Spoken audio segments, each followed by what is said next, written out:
Well, it's the 16th of June 2020, or it will be when I send this out. And what to say? I want to talk about Libya, a country that's dear to me these days. I've been there so many times since the revolution, I've been there many, many times before the revolution. I feel kind of sorry for Libya. Who wouldn't? What a miserable situation that country is in. Now, I'm going to be rather controversial here because I think people have different understandings of the Middle East and of a country like Libya. And I would say it is a nation in which the tensions of the Middle East are being played out. And the big powers are also playing their game there. And they don't necessarily understand what they're doing. So let me try and paint my picture of the tensions of the Middle East and then relate that in some way to Libya. Okay, this is my picture, my perception. Nobody else's necessarily. You probably don't even begin to think this way about the Middle East of today. The Middle East is divided into Protestant and Catholic. Okay? Think about I'm a Westerner. I have to think in Western terms. I'm Western to my core, and yet I have a kind of perception, a feeling for the Middle East. I love the Middle East. I love it. The Middle East is divided into Protestant and Catholic. Okay? For me, the Shiites are the Catholics. They're the fancy ones. They go in for sin big time. Like the Catholics. Catholics make a huge issue of sin. The Shiites are the same in some ways. They even have days on which they go into self-flagellation. In some cases, even take it to physical extremes. And in their passion for their religion. And they're very elaborate in their worship, shrines, and you might say idolatrous. If you were Protestant, don't like that kind of thing. Very passionate, very Irish. That's the Shiites. And then you have the Protestants. That's the Sunnis. A little bit Puritan. They got this Puritan edge, like us Proddies. You know what we're like, nonconformists, grumpy. Let's call us the grumpy people. This is the Sunnis. We like being grumpy. We enjoy it as Protestants. Now, the grumpies, the Protestants, the pure ones, we're divided in half too in the Arab world. We're divided between the Muslim Brotherhoods and the Salafists, okay? The true Puritans. Right, so what's the difference between Muslim Brotherhood and Salafist? Muslim Brotherhood, Aqwan. They call them the Brotherhood. That's Arabic for Brotherhood, Aqwan. They're kind of socialist Islam, Lovey-dovey. Well, who likes a socialist? For goodness sake, Jeremy Corbyn. So the Muslim Brotherhood are the socialist Islam. And then you have the Salafists. And what are they? They're the other half of the Protestants. I guess you'd call them the capitalists. Well, and those that have that inclination, those that aren't socialist, then the Salafists. They tend to be in Islamic terms the back to basics. They're Puritans, really. The Salafists are traditionalists. They like to go right back to the Islam of the Prophet Muhammad as they see it. Their perception of the Islam of the Prophet Muhammad, which is kind of a stripped, naked Islam. And it's very tempting, of course. It's very attractive. Oh, everybody likes a little touch of Puritanism, don't they? Little raw edge to life. We all like that now and again. Yes. You tend to reject the other if you're a Salafist. It's my way or the highway. You get some of that. Of course, if you take it to extremes, as they do in parts of Saudi Arabia and as they have done more recently with Daesh. Daesh is a true Salafist movement of extremes, like the extreme Puritans. You're either with me or against me.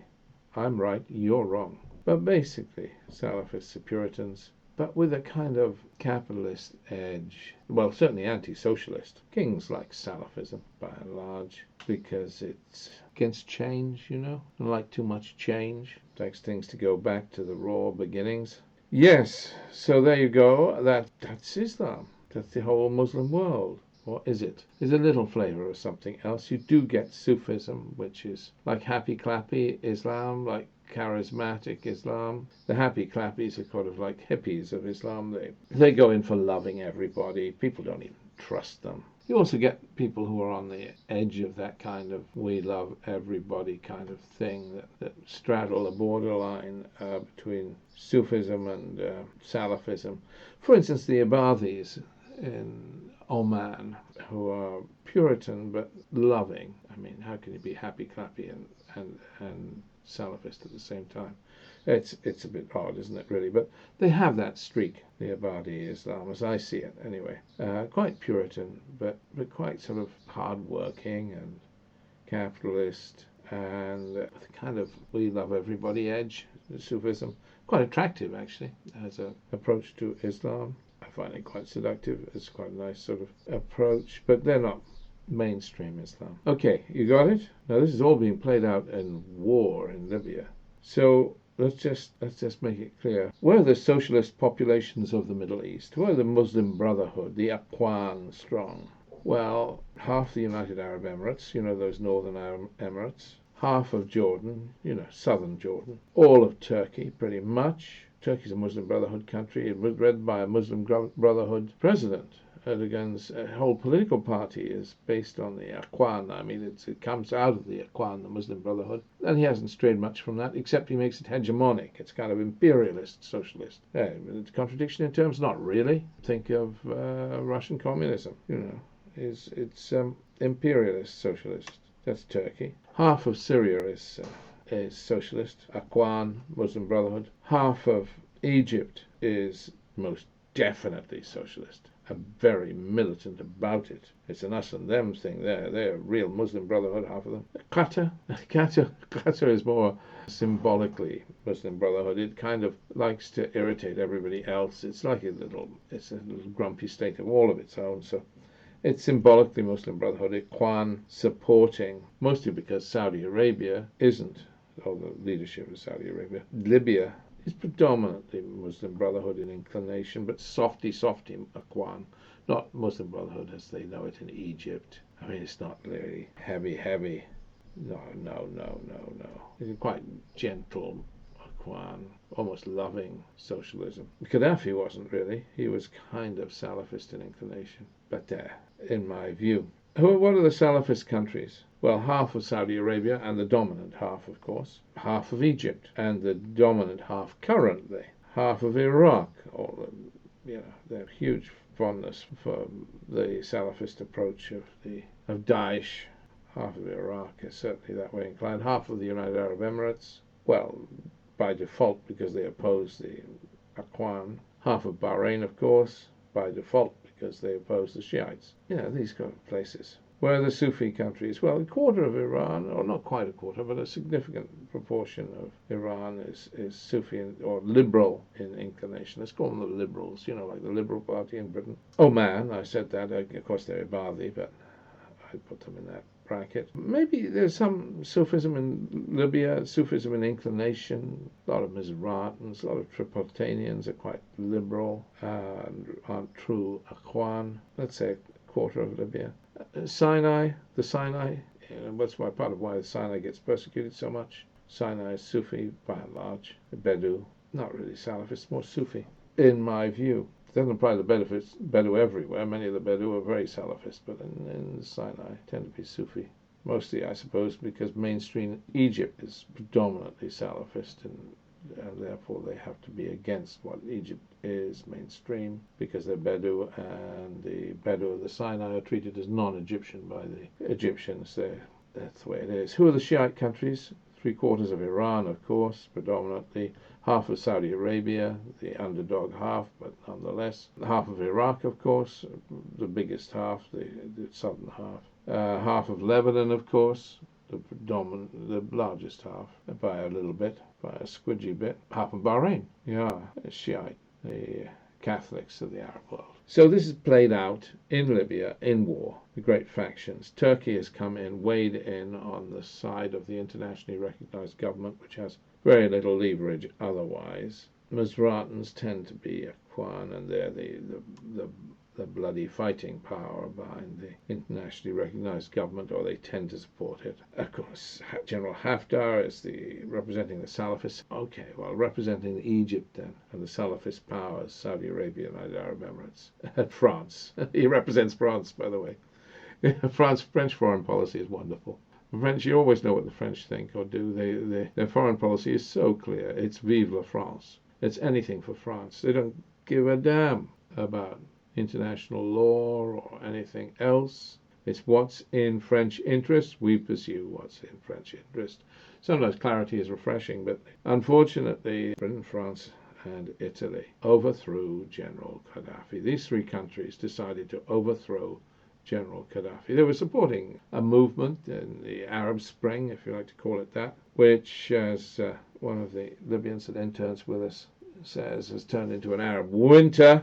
Oh, poor Libya. Yeah, Britain, France, and Italy. France, because of simple hegemonic goals. It just wanted the oil, that kind of thing. Britain, David Cameron, actually, the British government was very much in the lead on this. Yeah, Cameron just wanted to be a bit of an imperialist. He wanted to have his imperialist moment, enjoy his war, cause a bit of pain somewhere. Cameron, the great causer of suffering. Cameron responsible for the referendum on Britain's membership of the European Union, conservative idea. Anyway, we did this, not the Americans. I've said this before. It's Britain, France, and Italy that destroyed Libya. Libya needed destroying, you might argue. Gaddafi was a dictator. He was not in tune with his people, and he was cruel. So what have you got left? Now you've got a Libya in which we cannot tolerate elections, of course. We can't have that. Not genuine, free and fair elections. We haven't liked the idea from the beginning. That's the problem. You see, we overthrew the government, but we don't want elections. Well, can you imagine who they might elect? The internationally recognized government is already riddled with socialists. Akwan. We can't have that, can we? And you know what they might do if they didn't elect the Akwan? They might elect Saif Gaddafi, because they might be tired and want to go back to that. Oh my goodness. We have enough trouble with Afghanistan where we're having to give up the nation to the Taliban after all that bloodshed, putting them back. The idea of putting Gaddafi back, Gaddafi's son, Saif Gaddafi. Saif Gaddafi actually has quite a lot of leverage in Libya. He's quite well loved. You wouldn't believe that, would you? Well, it's he was always a little bit against his father. He was pro a new constitution for Libya. He was what he was, and a little bit independent. People knew that, you see, and they're tired of all this war.